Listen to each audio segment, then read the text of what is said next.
Hi friends, നമസ്കാരം എല്ലാവർക്കും. ഞാനിന്നൊരു craft വർക്കുമായിട്ടാണ് വന്നിരിക്കുന്നത്. ഇവിടെ ചെയ്തിരിക്കുന്നത് നമ്മളൊരു ബോട്ടിൽ ആർട്ടാണ് ചെയ്തിരിക്കുന്നത്. ഈ ബോട്ടിൽ ചെയ്തിരിക്കുന്നത് നമ്മുടെ മുട്ടത്തോട് കൊണ്ടാണ്, എഗ് ഷെല്ല്. അപ്പോൾ അതെങ്ങനെയാണ് ചെയ്തിരിക്കുന്നത് എന്നുള്ളൊരു വീഡിയോ ആണ് ഇന്ന് നമ്മൾ കാണാൻ പോകുന്നത്. അപ്പോൾ എല്ലാവരും ഈ വീഡിയോ ആദ്യം മുതൽ അവസാനം വരെ കാണണം. അതുപോലെ തന്നെ എൻ്റെ ചാനൽ ഇതുവരെ സബ്സ്ക്രൈബ് ചെയ്തിട്ടില്ലാത്തവർ ഒന്ന് സബ്സ്ക്രൈബ് ചെയ്യണം. ഓക്കെ, അപ്പോൾ നമുക്ക് വീഡിയോയിലേക്ക് കിടക്കാം. ഓക്കെ, നന്നായി കഴുകി തുടച്ചെടുത്ത 2 ഗ്ലാസ് ബോട്ടിൽ ഇവിടെ എടുത്തിട്ടുണ്ട്. നമുക്ക് വേണ്ടത് മുട്ടയുടെ തോടാണ്.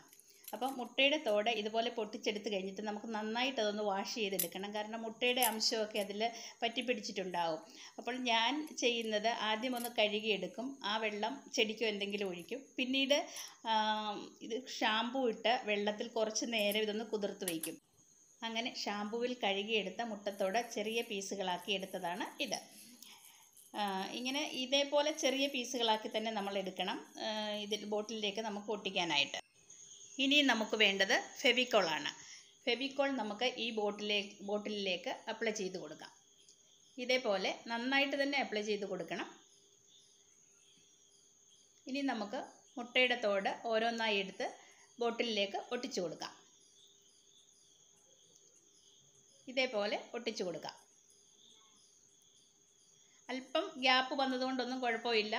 കാരണം നമ്മുടെ കളർ ബോട്ടിലായതുകൊണ്ട് ആ ഗ്യാപ്പിലൊക്കെ ആ കളർ കണ്ടാലും കുഴപ്പമൊന്നുമില്ല. ഈ ബോട്ടിൽ ഞാൻ പെയിൻറ്റ് ചെയ്തില്ല. കാരണം നല്ല ഒരു കളർ ബോട്ടിലായത് കാരണമാണ് പെയിൻറ്റ് ചെയ്യാതിരുന്നത്. നമ്മുടെ പ്ലെയിൻ ബോട്ടിലായിരുന്നുവെങ്കിൽ നമുക്ക് ഏതെങ്കിലും കളർ കൊടുത്ത് പെയിൻറ്റ് ചെയ്തിട്ട് ഇങ്ങനെ വർക്ക് തുടങ്ങാമായിരുന്നു. പക്ഷെങ്കിൽ ഇതിപ്പോൾ നമ്മൾ നല്ല കളറുള്ള ഒരു ബോട്ടിലായതുകൊണ്ടാണ് ഞാൻ കളർ കൊടുക്കാതിരുന്നത്. ഇങ്ങനെ നമുക്ക് ബോട്ടിൽ മുഴുവനും ചെയ്ത് കൊടുക്കാം. പിന്നെ ഒരു കാര്യം ശ്രദ്ധിക്കേണ്ടത്, നമ്മൾ ചെയ്ത സ്ഥലത്ത്, അതായത് ബോട്ടിലിൻ്റെ നമ്മൾ വർക്ക് ചെയ്തുകൊണ്ടിരിക്കുന്ന ഭാഗത്ത് ഉണങ്ങുന്നതിന് മുമ്പായിട്ട് പിടിക്കാതിരിക്കാൻ ശ്രദ്ധിക്കണം.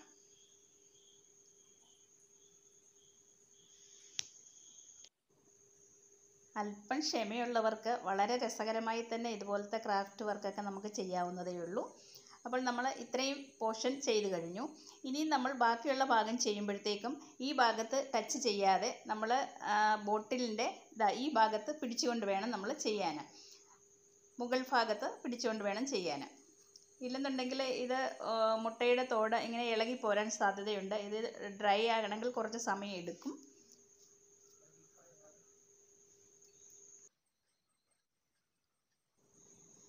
അതേപോലെ ഗ്ലൂ അപ്ലൈ ചെയ്തതിന് ശേഷം ഉടനെ തന്നെ നമ്മൾ മുട്ടയുടെ തോട് ഒട്ടിച്ചു കൊടുക്കേണ്ടതാണ്. അതിനനുസരിച്ച് നമ്മൾ ഗ്ലൂ തേച്ച് കൊടുത്താൽ മതിയാകും. ബോട്ടിൽ മുഴുവൻ തേച്ചിട്ട് കുറേ സമയമാകുമ്പോഴേക്കും ചിലപ്പോൾ നമ്മുടെ ഗ്ലൂ ഉണങ്ങാൻ സാധ്യതയുണ്ട്. ഇപ്പം നമ്മളുടെ ബോട്ടിലിൻ്റെ ഏകദേശം കംപ്ലീറ്റ് ആയിട്ടുണ്ട്. ഇനി നമുക്ക് ആ നെക്ക് പോർഷൻ കൂടെ ഉള്ളൂ. അത് നമുക്ക് ഇത് ഒന്ന് ഉണങ്ങിയതിന് ശേഷം മാത്രം ചെയ്ത് കൊടുത്താൽ മതി. ആദ്യത്തെ ബോട്ടിൽ ഒന്ന് ഡ്രൈ ആകുമ്പോഴേക്കും നമുക്ക് രണ്ടാമത്തെ ബോട്ടിൽ ചെയ്ത് കൊടുക്കാം. അതിനായിട്ട് ഗ്ലൂ തേച്ച് കൊടുക്കാം. നമുക്ക്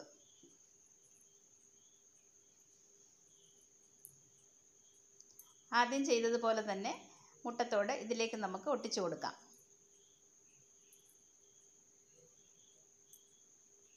കുറച്ചൊക്കെ ചെയ്യുമ്പോഴേക്കും ഗ്ലൂ നമ്മുടെ കയ്യിലൊക്കെ പറ്റി പിടിക്കും. അത് അപ്പോൾ നമുക്ക് വേണമെങ്കിൽ കുറച്ച് നേരം കഴിയുമ്പോൾ പോയിട്ടൊന്ന് വാഷ് ചെയ്തിട്ട് വീണ്ടും വരാം.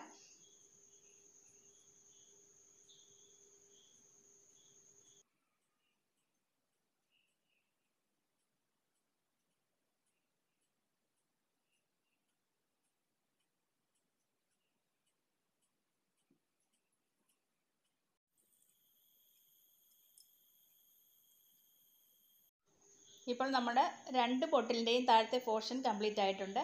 ഇനി നമ്മൾ ഇതൊന്ന് ഡ്രൈ ചെയ്യാനായിട്ട് വയ്ക്കുന്നു.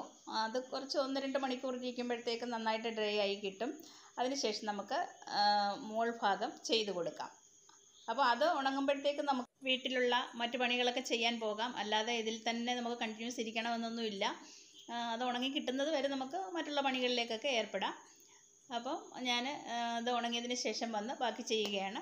അപ്പോൾ ഇതാ ഇതുപോലെ നമ്മൾ ആ നെക്ക് ഭാഗം കൂടി ഒന്ന് കംപ്ലീറ്റ് ചെയ്ത് കൊടുക്കാം.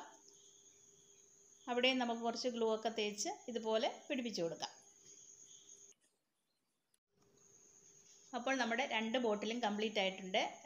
മുട്ടത്തോട് നന്നായിട്ട് എല്ലാം ഉണങ്ങി നമുക്ക് കിട്ടിയിട്ടുണ്ട്. ഇനി നമുക്ക് ഇത് ഒന്ന് പെയിൻറ്റ് ചെയ്ത് കൊടുക്കാം. അതിനായിട്ട് ഞാൻ ഫാബ്രിക് കളറാണ് എടുത്തിരിക്കുന്നത്. 2 കളർ യൂസ് ചെയ്യാനാണ് ഞാൻ പോകുന്നത്. അതായത് ഒരു പിങ്ക് ഷെയ്ഡും ഒരു ബ്ലൂ കളറുമാണ് ഞാൻ കൊടുക്കുന്നത്. അത് നമുക്ക് ഇഷ്ടമുള്ള കളർ നമുക്ക് യൂസ് ചെയ്യാൻ പറ്റും. ഇതിപ്പോൾ നല്ലൊരു ഷൈനിങ് ഉള്ള പെയിൻ്റാണ്. അതായത് ഫാബ്രിക് കളറിൽ പേലും കൂടെ മിക്സ് ചെയ്തൊരു കളറാണിത്. അപ്പം നമുക്ക് ഇഷ്ടമുള്ള പെയിൻറ്റുകൾ യൂസ് ചെയ്യാം. ഫാബ്രിക്, അക്രിലിക് കളറ്, അങ്ങനെ പല കളർ അതായത് പല പെയിൻറ്റുകൾ വരുന്നുണ്ടല്ലോ. അത് ഏത് നമുക്ക് ഇഷ്ടമുള്ള നമ്മുടെ കയ്യിൽ അവൈലബിൾ ആയിട്ടുള്ള ഏതാണെന്ന് വെച്ചാൽ അത് നമുക്ക് ചെയ്ത് കൊടുക്കാം. അപ്പോൾ നമ്മളിപ്പോൾ ഈ പിങ്ക് കളർ ചെയ്ത് കൊടുത്തുകൊണ്ടിരിക്കുമ്പോൾ കുറച്ച് ഗ്യാപ്പ് ഇട്ട് തന്നെ നമുക്ക് കൊടുക്കാം. അതായത് നമ്മൾ ഇനിയിപ്പോൾ ഒരു ബ്ലൂ കളറും കൂടെ കൊടുക്കുന്നുണ്ടല്ലോ. അപ്പോൾ അതുകൊണ്ട് ഇടകലർത്തി നമുക്ക് കൊടുക്കാനായിട്ട് കുറച്ച് അകലം കീപ്പ് ചെയ്ത് നമുക്കങ്ങനെ ചെയ്തെടുക്കാം. ഇനിയിപ്പോൾ പിങ്ക് കുറച്ച് ഞാൻ ചെയ്തു. ഇനി അടുത്തതായിട്ട് ഞാൻ ബ്ലൂ കളറ് ചെയ്ത് കൊടുക്കുകയാണ്. ഇനിയിപ്പോൾ ആ വൈറ്റ് കളറും നമുക്ക് ഇടയ്ക്കൊക്കെ കിടന്നാലും അതും ഒരു ഭംഗി തന്നെയാണ്. പിന്നെ 3 കളർ യൂസ് ചെയ്യണമെങ്കിൽ അങ്ങനെ വേണമെങ്കിലും ചെയ്യാം. നമ്മുടെ ഇഷ്ടം അനുസരിച്ച് നമ്മുടെ കയ്യിലുള്ള കളർ ഏതാണെന്ന് വെച്ചാൽ അങ്ങനെയും നമുക്ക് ചെയ്ത് കൊടുക്കാം. ഇപ്പോൾ ഞാനിതിലേക്ക് 2 കളർ മാത്രമേ ചെയ്യുന്നുള്ളൂ. പിന്നെ ഇടയ്ക്ക് ആ വൈറ്റ് കളറും കുറച്ച് കിടക്കത്തക്കതുപോലെ ആണ് ഞാൻ ചെയ്യാൻ പോകുന്നത്.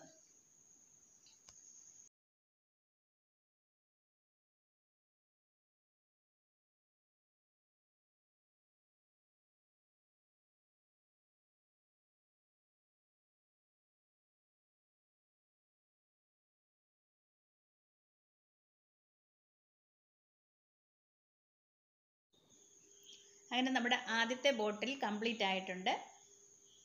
ഇനി നമുക്ക് വേണമെന്നുണ്ടെങ്കിൽ മുകൾ ഭാഗത്ത് വേറെ എന്തെങ്കിലും ഡിസൈനൊക്കെ ചെയ്ത് കൊടുക്കാം. ഞാനിപ്പോൾ ഇത് മാത്രമേ ചെയ്യുന്നുള്ളൂ. നമ്മുടെ ഐഡിയ അനുസരിച്ച് ചെയ്ത് കൊടുക്കാം. ഇനിയിപ്പോൾ നമ്മൾ രണ്ടാമത്തെ ബോട്ടിൽ നമുക്ക് ചെയ്ത് കൊടുക്കാം.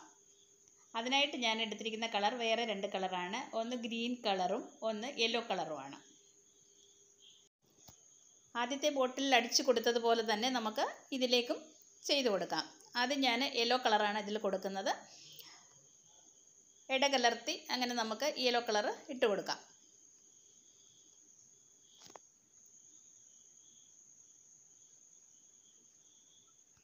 ഏകദേശം യെല്ലോ കളർ ഇത്രയും ഞാൻ കൊടുത്തിട്ടുണ്ട്.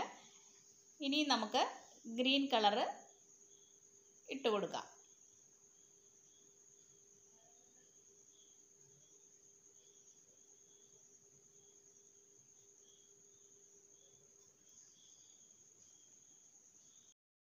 നമ്മൾ ചെയ്യുമ്പോൾ ലൈറ്റ് കളറൊക്കെയാണ് വരുന്നതെങ്കിൽ നമുക്ക് 2 കോട്ടൊക്കെ അടിച്ചു കൊടുക്കാം. ആദ്യത്തെ കോട്ട് അടിച്ച് ഉണങ്ങിയതിന് ശേഷം മാത്രമേ ഇത് ചെയ്യാവൂ. ഇതിപ്പോൾ ഞാൻ ഒറ്റ കോട്ട അടിക്കുന്നുള്ളൂ. എന്താണെന്ന് ചോദിച്ചാൽ ഇത് ഏകദേശം നല്ല ഷൈനിങ് കിട്ടുന്നുണ്ട് ചെയ്തപ്പോൾ. അപ്പോൾ ഒറ്റ കോട്ട് മാത്രമേ ഞാൻ അടിച്ചു കൊടുക്കുന്നുള്ളൂ. പിന്നെ കളറാണെങ്കിൽ യൂസ് ചെയ്യുമ്പോൾ നമുക്ക് ഇഷ്ടമുള്ള കളറ് യൂസ് ചെയ്യാം. അപ്പോൾ നമ്മൾ വീട്ടിൽ വെറുതെ ഇരിക്കുന്ന സമയങ്ങളിൽ ഇതുപോലെയുള്ള ഓരോ ജോലിയും ചെയ്ത് നമുക്ക് അതിൽ സന്തോഷം കണ്ടെത്താൻ പറ്റും. അതുകൊണ്ട് എല്ലാവരും ഇത് ഒന്ന് ട്രൈ ചെയ്ത് നോക്കണം. ഇപ്പോൾ ഏകദേശം ഇത് കംപ്ലീറ്റ് ആയിട്ടുണ്ട്. ഞാൻ ഇത്രയുമേ ചെയ്യുന്നുള്ളൂ. അപ്പോൾ നമ്മുടെ 2 ബോട്ടിലും കംപ്ലീറ്റ് ആയിട്ടുണ്ട്. ഇഷ്ടമായിട്ടുണ്ടെങ്കിൽ എല്ലാവരും ഇത് ചെയ്ത് നോക്കണം. അതോടൊപ്പം ഇതൊന്ന് ലൈക്ക് ചെയ്യുകയും ഷെയർ ചെയ്യുകയും വേണം. ഇഷ്ടമായാൽ സബ്സ്ക്രൈബ് ചെയ്യുക കൂടെ ചെയ്യണം. ഓക്കെ, അപ്പോൾ ഇനി നമുക്ക് അടുത്ത ഒരു വീഡിയോയിലൂടെ കാണുന്നത് വരേക്കും ഓക്കെ, ബൈ.